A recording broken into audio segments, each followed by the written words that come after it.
You know, most war stories, they end with the soldier coming home. Well, this is where it begins. We're about to dive into the kind of conflict that follows soldiers off the battlefield and the kind of secrets that just refuse to stay buried. And think about it. In the winter of 1946, that was the official story, right? The world was saved, the fighting was done, and an entire generation of soldiers was coming back to a country just buzzing with this restless, hopeful energy. The war, for all intents and purposes, was finished. But for a soldier named Daniel Mercer, that piece of paper, that declaration of peace, it meant nothing. Because the battles he fought weren't just on some field in Europe. No, the real war was the one that followed him home. Silent, invisible. So picture this, New York City, roaring back to life. It's loud, it's alive. But while the whole city is celebrating, Daniel Mercer steps off a train into a world he doesn't even recognize anymore, carrying this silence that's louder than any jazz band in any club. It's like two different worlds existing in the same space. On one hand, you have this vibrant post-war metropolis just pulsing with energy. And on the other, you have a man whose experiences have completely hollowed him out, leaving him feeling like a ghost in the world he fought to protect. So when his sister welcomes him home, she whispers, "You made it," this is his silent reply. It's just a devastatingly honest admission. He survived, sure, but pieces of him, they got left behind on the battlefield. Casualties that no one would ever count. And the official diagnosis for what was haunting him? Battle fatigue. And what's so important to understand here is that this term wasn't just some medical jargon. It was this reluctant admission that war inflicts wounds you just can't see. There wasn't a real treatment, just a label for the nightmares and the alienation that an entire generation was feeling. His nights were just this relentless assault of memory. The war didn't come back as a coherent story. No, it came in these sensory fragments, these triggers that would just plunge him right back into the horror. It could be anything, really. A car backfiring, a door slamming shut, and bam! Suddenly he's not in his tiny apartment. He's back in the mud, and he can hear that high, terrifying whistle of incoming shells. You know, the smell of diesel from a passing truck, or even just damp earth after it rains. It could instantly transport him back to the scent of burnt machinery and death that just hung over the battlefields in Italy. And he'd wake up, heart just pounding out of his chest, drenched in sweat, his body reacting as if the artillery flash was actually happening right there in his room. The war was supposed to be over, but for him, it was happening all over again, every single night. So Daniel's trying to ground himself, He takes this physical job at a shipping warehouse, trying to find some routine in civilian life. But it's here, surrounded by the mundane leftovers of a shattered Europe, that his past finally catches up to him in a very real and a very dangerous way. Among all the ordinary cargo, this one crate, it just stands out.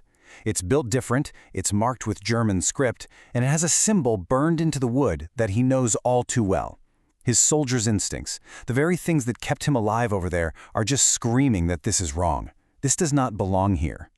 And when he asks about it, his foreman just shuts him down, immediately. But a warning like that, for a man like Daniel, that's not a deterrent. Oh no, it's a confirmation. Whatever is in that crate is important, and somebody is trying very hard to hide it. So, driven by this need for answers that he can't even really articulate, he breaks the rules. That night, he goes back to the dark, silent warehouse, just drawn to the mystery of that crate. The warehouse is dead quiet. There's just this one light hanging overhead. The crate is just sitting there, almost like a ticking bomb. And with that one simple act, prying open the lid, Daniel steps out of his private war and right into a brand new one. Inside, there aren't any weapons, no gold, just a worn, leather-bound journal. But as he's about to find out, this book, it's far more dangerous than any weapon. It holds a story that was never, ever meant to be read. So who was Dr. Elias Vogel? And why would some very powerful people go to all the trouble of smuggling his private journal across the Atlantic, only to hide it away on the docks of New York? As Daniel starts to translate the German script, this chilling picture begins to emerge. See, Dr. Vogel wasn't a soldier. He was a scientist. And he was part of a classified program, conducting experiments deep in the Bavarian Alps, research that, well, it blurred the line between science and something unnatural.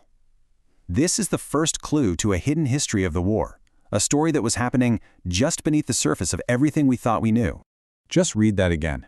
This one sentence from the journal, it reveals the absolutely terrifying ambition of his work. They weren't just studying how people survived, they were trying to control it. Daniel is terrified. I mean, everything he's been through is telling him, destroy this book. Walk away. Forget you ever saw it. But that part of him that never really left the battlefield, the part that knows some fights don't end just because the shooting stops, it's forcing him to keep reading. He has to know the truth. But you know what? He doesn't get to make the choice. A week after finding the journal, that secret world he uncovered comes knocking on his door. Literally. The war has found him. Two men, dark suits. They don't need introductions. Their presence is a threat all on its own. The conversation is a total chess match. They accuse him, and instead of denying anything, he fires back with a question that proves he knows a lot more than they thought. It's a moment of just pure defiance. The visitor's cold warning. You have no idea what you're involved in. Well, it turns out to be a prophecy. Daniel has stumbled out of his private, internal war and into a much larger, much more secret one, a war that didn't end with Germany's surrender. And that's the final, chilling revelation. For certain people with certain secrets, the end of World War II wasn't an end at all. It was just a transition. The battlefield changed, sure, but the war? It just continued in the shadows. And now, Daniel Mercer is standing right in the middle of it.